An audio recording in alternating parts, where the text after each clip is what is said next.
Welcome back to the latest edition of the Northeast Newscast. I'm your host, Paul Thompson, and this week I'll be joined by Tom Ribera, Independence Plaza Neighborhood Association President and an area rehabber with TLC Remodeling. I met Ribera this week at the northwest corner of 11th and Prospect, where he's rehabbing two properties that have long been a sore spot for the neighborhood. He explains how he got the properties, with help from Legal Aid of Western Missouri, while also discussing the security that's needed in the area, his other rehab projects around town, his vision for the revitalization of 12th Street, how he would combat social and mental health issues that face this city, and much more. My conversation with Independence Plaza Neighborhood Association President Tom Ribera begins right now. All right, this is Paul Thompson here, essentially right at the corner of 11th and Prospect with Tom Ribera, Independence Plaza Neighborhood Association President, and the rehabber of these two. I guess I'll let you say your official title. How about that? Rehabber, developer. We come in and get these distressed properties. Yeah. And invest money and time and try to bring them back to life for the neighborhood, revitalize the neighborhood. Sure.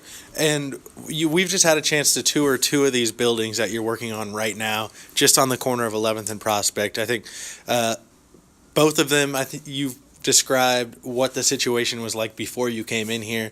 Would you mind repeating some of that about just what the state of these two properties was like before you moved in and how you first became aware of them? Well, they've been actually, when I got drawn to them, they were a real menace to the local community here. They were a hub for prostitution, drugs, and there was some families trying to struggle, hiding out in them, trying to save enough money to get a decent place to live. Mm-hmm. So it was owned by an out-of-state investor, and we reached out and tried to say that these apartments need help. As an association, we'll help you in any way we can. But they weren't interested, so we had to file a lawsuit, and we were successful, and we got the property away from them. So what was the nature of the lawsuit then? It's through the city's Abandoned Act, Mm-hmm. and it has to qualify on certain procedures such as behind in taxes and multiple violations from the city of codes. Codes. Yeah. And so it qualified. So then, with the association and Legal Aid's help, because they're the ones that did all the legality. Mm-hmm. And so we pursued them, got them over here in court, and they didn't bother even showing up. So they lost by default. So what happens then? What happens with the property gets seized and the title goes over to the association, and we become the owners. So and when was this then? This was approximately about 2 years ago. So sometime maybe 2016, 2015, 2016, Independence Plaza became the owner of both of these properties? Correct. And what did they look like at that point? Well, at that time, they were really in bad condition. A lot of litter, a lot of trash, broken walls. You can imagine, all electrical, everything, metal was stripped, pulled out. Yeah, anything of any value had been stripped from the building. Correct. Right. So we had to come in and clean all that up, abate the codes first thing, because that's part of the condition. You have to get at least the outside. Right. You have to abate all the code violations. We got a good grip on that. Then the next phase was to find the developer that wants to take them on. Right. And when we can sign a contract with them, and then the association would sign the property over to them. Right. But it's not one of those I got something for nothing deals, because the court is also still involved, and they manage the development. We have checkpoints. To this day. Yeah. And until it's completed, then we'll sign off as far as the courts are concerned. And so, in your role as a rehabber then, at this point, you don't personally own the buildings. No. The neighborhood association owns the buildings. No longer. Now the developer owns it, and that'd be Clemens Realty. Clemens Realty owns it. Gotcha. And Matt Pokalak. Mm-hmm. He's the owner and developer. Right. And I'm just a general now. Right. General contractor that's putting this together. Right. And because he called me later, I wasn't going to, originally I thought about maybe doing it for the association, but then I had other things, and so I didn't want to take that much on. Right. So I found Matt, we talked this over, he liked it, I liked him, I liked the way he does business, so we went with him. Mm-hmm. And then so we signed the property to him and his company, and they're developing it. And then a few months later, it kind of got stuck, so he called and he asked me if I'd be willing to step in as a general to get things moving. And when you say that, general contractor, Yeah, for general those who don't contractor. understand Right. the parlance. Okay. So they brought you in as a general contractor to essentially take over the rehab. Right, correct. Did you say yes right away? No, I thought about it because, it's a big project and it's going to take a lot of my time, Right. and so, but I instigated everything, with the association. Right. You So, started it. Yeah, so I said, I got to see it through, because they're struggling. Right. And I don't want it to not succeed. And what if they have to sell it again or give it back up and it becomes a vacant again and you've got the same cycle? Same thing. Right. And we're back to square one. So you started getting in here with your team as the general contractor when? Approximately about in July. In July? July. And at that point, had they already cleaned out the inside of the buildings, or was that something you had to They do? removed all the trash. Okay. All the trash. And- But as far as the demolition and all that, nothing was done. Right. So you pretty much were starting from scratch aside from cleaning out the Right. trash that was left over from the transients. Right.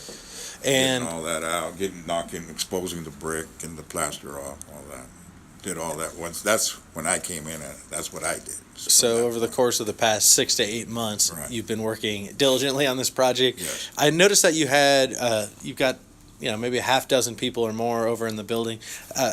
How big is your crew in total? And Well, it depends on the properties. Right. They determine how many people and what needs to be done. That Mm-hmm. determines how many people I need and what kind of tradesmen I need. Right, Right. now, I need finishers over there, painters and finishers, electricians, and some plumbers, tightening up everything. And then so I can move them from apartment to apartment to apartment. And so, and then eventually out the door. okay. And then we'll come over here and start the process from the bottom here, because the plumbing, we already took care of the plumbing here and the electrical. So now here, I need the tuck point, I need to put in, get everything insulated, Right. get everything ready for coverage. And then the sheet rockers will come in. And then you're just one step closer Yeah. to an open house and Right. getting people moved in. Correct. Do you have an idea of what kind of investment Clemens has put into this property? Yeah, I got a good idea. Is that something you can share? Well, I really don't want to go into numbers. Yeah, sure. Because, some people, when you come into numbers, just say it's quite a bit of money. Right. It's significant investment. It's significant. I'll let it sit there for now. I appreciate that. So that said, I think we've been through some of the more finished units. Right now, we're on the south side building where that has more work to do. But it sounds like you're going to start. There's going to be an open house, and you're going to want to get those units on the north side rented out within Immediately. like a couple of months. No. Sooner than that. Sooner, the end of this month. Oh, really? We're shooting for the end of the month. Wow, excellent.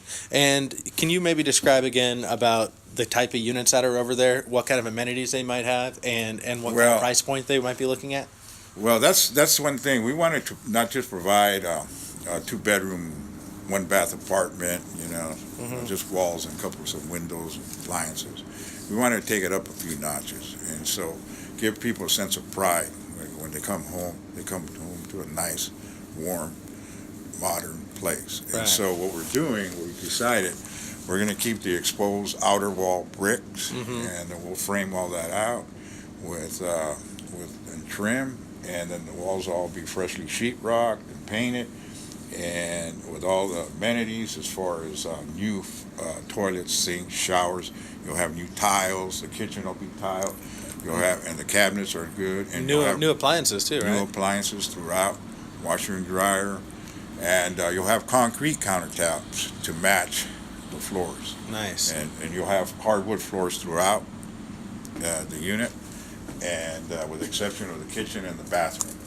And then you have new central heating and air. You have new hot waters. Everything is new.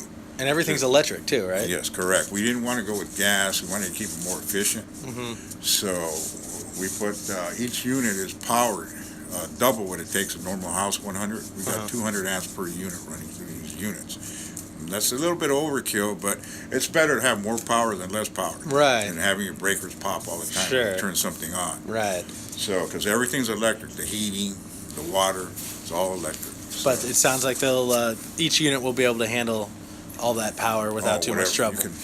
set up a little machine shop in here if you wanted to. We're not I don't know. that. I don't know if your neighbors next door would appreciate having that machine shop right next to it. Yeah.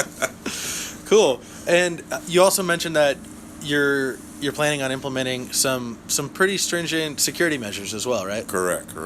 And that's another thing we want to do is by bringing in and offering better quality of living, we also want to offer security to go along with that, because this area has reputation, not the best reputation. Sure. So in order for us to attract other people from outside to move in, we're going to have to really up our game. So these buildings come with full video surveillance, security 24/7, and it'll be monitored. And then in addition to that, we made a deal with the PD, Kansas City Police Department. We're putting cameras on the roofs, because these are a 3-story building overlooking the Prospect Corridor. With a view of downtown as well, we should mention. Yeah. Right. So we'll have cameras scouring in the parks, the corridor, Prospect, all these things that the PD will have access to. Right, and that is, I believe, through the Watch KC program Correct. that they've implemented this year, or maybe late 2017. Yeah, it was towards the end. Yeah, it would have been sometime in 2017, I think. But yeah, everything will be here: key, locked entrance, security gates, roll, code open. And I think I remember you saying that there'll be. You need a code to get in through the main gate, then you need a code to get into the building, and then you'll also have a code to get into your unit. Sure. So it'll be a secure unit where I think the goal for you is to make sure that these families or working class families or people who who benefit the community, essentially, will be living in these units and taking a sense of pride in it and having some confidence in the security of their surroundings, right?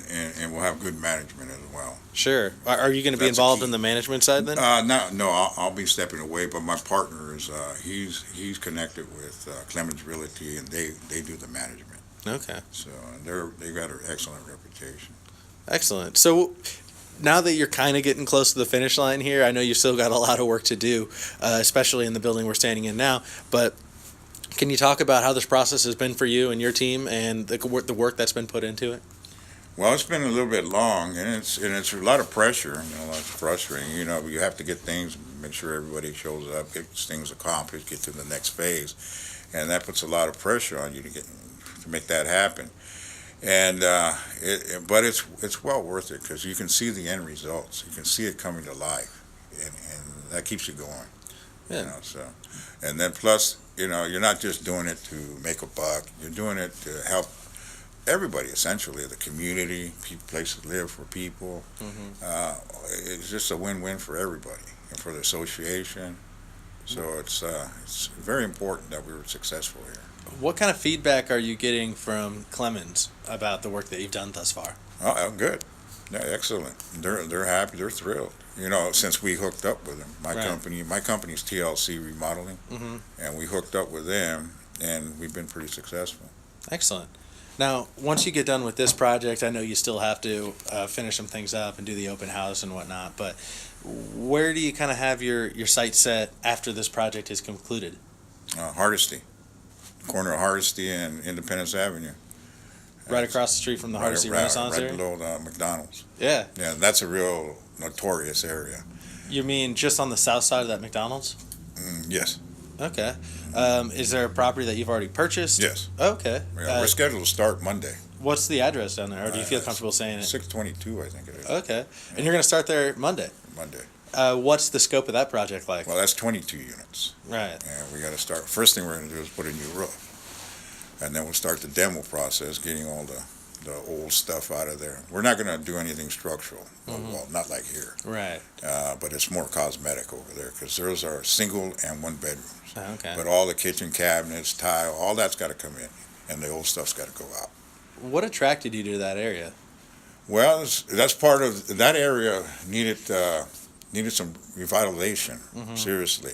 Plus, you have the Hardesty complex coming in, farmers market. They're getting ready to set that up in the next few years. So this is an ideal time to improve that area, to get in underground right there and help out.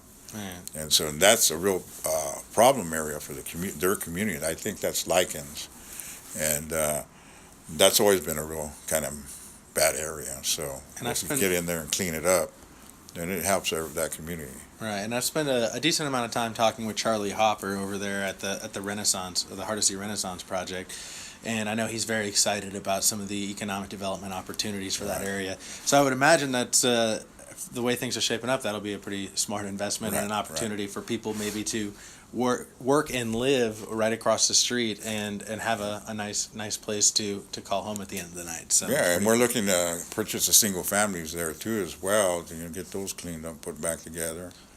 How many properties do you manage, or how many properties do you work on simultaneously? Well, right now I've got 3 major projects going, and I don't like to spread myself too far out, because then what happens, you can't service it correctly. Right, the deadline or the timelines extend for all of them, right? Yeah. Spread yourself too thin, and a lot of contractors do that. That's how you get in trouble. And then, so I've got 3 major ones. Well, this one in Hardesty will just be kicking in this coming Monday. But I'm also doing a mansion on the Pendleton Heights area. Okay. And that's a 3-story old mansion, and it's kind of like in this shape. Right. And so we're going right through it, everything, structural, everything. Cool. And that's going to be really nice when it's done. What was it that attracted you to that property in Pendleton Heights? Well, you have to look at your numbers first, and that's going to tell you whether you're going to be interested and be able to do the job and make money. So you have your purchase prices. That's the bottom line. That's where you make your money, is on the purchase price, because you already know what your costs are going to be, labor, materials, and holding fees and all that other stuff. Right. So you got a number on that. So your number, the lower number that you can get that property, is where you're going to make your money. Okay. And I know when we were talking about me coming in and taking a tour of these properties, you kind of shared a pretty extensive vision for what 12th Street can be and how that might be able to revitalize the Northeast and particularly Independence Plaza. Can you talk a little bit about that vision and how you'd like to see things progress from here? Well, we've been working with some other group of investors, and we've been toying with the idea about developing 12th Street from Benton to downtown. And there's another entrepreneur, businessman that has a lot of property on 12th Street, a lot of vacant lots. And it's prime for development, because there is a lot of vacant lots. And it's a wider street. It's a newer street. So it can be built similar to the Prospect Corridor that's coming in. Right. Along those lines, multi-units, commercial, residential, and businesses. So we can get that flavor like what you have down on 39th Street. Right. That type of thing. Sure. And then to go one vision further than that, maybe get the city by that time interested. I know they're going to eventually come this way with a streetcar. Sure. And I'd much rather see it come down 12 than Independence Avenue. Interesting. And that way you can come down through here and go up to Independence and back downtown. And it's still close enough to Independence Avenue that you could get there from that. Well, they actually can do a loop. They can come up here, go up Benton, go to the Avenue, and then back downtown. Oh, interesting. And just one big circle. Right. Instead of just flipping in one street, actually cutting over and taking Independence Avenue back. Huh. Yeah. That'd be interesting. Well, and so how do you see that, or how do you see Independence Plaza progressing along with some of this development? Well, I think we're going to be heavily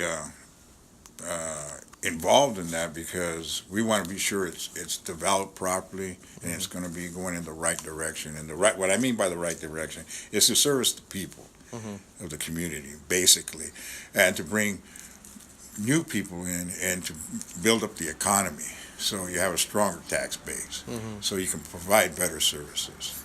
So these are the goals. And part of that, I think, is what you had mentioned to me previously about getting working families into these units, selling them at market rate versus Section 8, and making sure that there are people who have jobs, who have an investment in the community, who are moving in here, right? Correct. Because we need, like I was telling you before, a good community, a strong community, is a mixed community. It has a flavor of just about all levels. And you can't, when you're inundated with just one class, then that community is not healthy, because either it's too wealthy and excludes others, or it's too poor and nobody wants to go there. So what you want to do is have a mixed environment where you're taking care of the lower income people, at the same time you're taking care of the more well-off people. Right. and you provide the same services for everybody, so we can all share. Right. And that's a good, strong community. Do you see issues with that then, and how the historic Northeast is situated at present? Well, I don't see any major issues that we can overcome. Right. I see a lot of work to be done, Sure. and convincing people and getting the people in power to hear that message and get on board. But that's all a matter of work and convincing. So we'll see how that plays out. Do you have confidence in City Hall that they'll be able to kind of get on board and do something substantial to make the historic Northeast, and I guess in a more focused manner, Independence Plaza, kind of get them on board? Well, we've been this? always kind of like the lost stepchild over here of downtown, but there's new people coming in and just recently come in that are sharing visions here and understand what the needs are. And I want to work with those people closely. Right. And we got a new mayor coming, so we'll see how that comes. And a lot of city council seats will be up. So it's going to be a new opportunity Right. to get your message out. Sure. And I assume that you'll be there on the front lines with some ideas whenever that new council and new mayor gets in Oh, there? I got a good idea how to help people that are hanging out in liquor stores and street corners and parks and drinking and have nowhere to go and no jobs. Let's hear it. You don't have to invent the wheel on that one. What do you got? Oh, where I come from, and that's out west, Yeah. they have programs that really successful for that. See, the problem here these are ordinance violations, and PD doesn't have the time or the resources to handle that because it's beyond a small misdemeanor, and they're priority driven. They have serious business to handle. The jails here are limited. The city only has so much to jail a person, so they have to take the extreme cases. So you can't put these, and that's not a jail problem; it's a social problem. Right. To correct this behavior. So what you have to do is don't put them in jail. You've got to fix the problem. Why are they there? Why are they alcoholics? Why are they taking drugs? Why don't they have a home to go home to? Right. You got to fix those problems, and that's the problem that is hard and nobody wants to take on. Right. Okay? But there's a solution to that, and it's not that difficult. And what they call it over there, it's kind of like farms. And you take vacant areas out of the surrounding city, and then because say they got warrants or they got violations, and then you put them in jail. So they're out. They can't hold them. They're out the next day. 24 hours. So they can go in. They get their fine eliminated. They have to do 6 months to a year, whatever. But it's mandatory. Then you put them on that farm, and then they get off the drugs, off the alcohol. And they got clean, and they're going to get healthy. Then you put them to work, assign them to jobs, what the city needs. So the farm would be kind of like a rehab, and then Rehab plus education, plus job training, and plus community service. And the community service, where you come in and you pick up all the trash that's all throughout the lots and cities that's abundant on the off-ramps, you clean all that up. You can do... Land bank can't cut the lots. They don't have the manpower or the money. So you can do that as well. And you can charge a small fee. And that fee would pay for the city to manage and house that program. So that program becomes tax-free to the taxpayer. It's not a burden. Right. See, they're self-sufficient. And you don't want any tax money. Right. See? And you can provide jobs, and then they're getting healthy. They can get an education. And then they're probably for the first time in their life, they're actually going to make a rational decision. Sure. And then when their time's up, you open the door, and they're trained, they got skill levels, and they have an opportunity for a whole new life. And you're not letting they got your a addiction second shot at life. Right. Not letting the addiction drive your decision-making process. Yeah. And then if they blow it, well, that's totally on them. Right. And so you're dealing with a lost cause, but you're going to have successes too. Right. See? And there you go. You And clean that's up a how little you bit. deal with all this stuff on the streets. Interesting. Well, I appreciate it. Yeah, that's Yeah. Tom Ribera. He's got big ideas on this stuff. City Hall. We've had some city councilmen on our podcast before, so hopefully some of them are still listening and can implement some of these ideas. But I appreciate you taking the time today, giving me the tour of the properties, and being willing to chat a little bit about what you're doing and what your vision is for the area. So thank you very much. Well, thank you. And that does it for the latest edition of Kansas City's Northeast Newscast. Thank you once again to Tom Ribera, Independence Plaza Neighborhood Association President and Area Rehabber, for joining us for this week's episode. This is your host, Paul Thompson, signing out.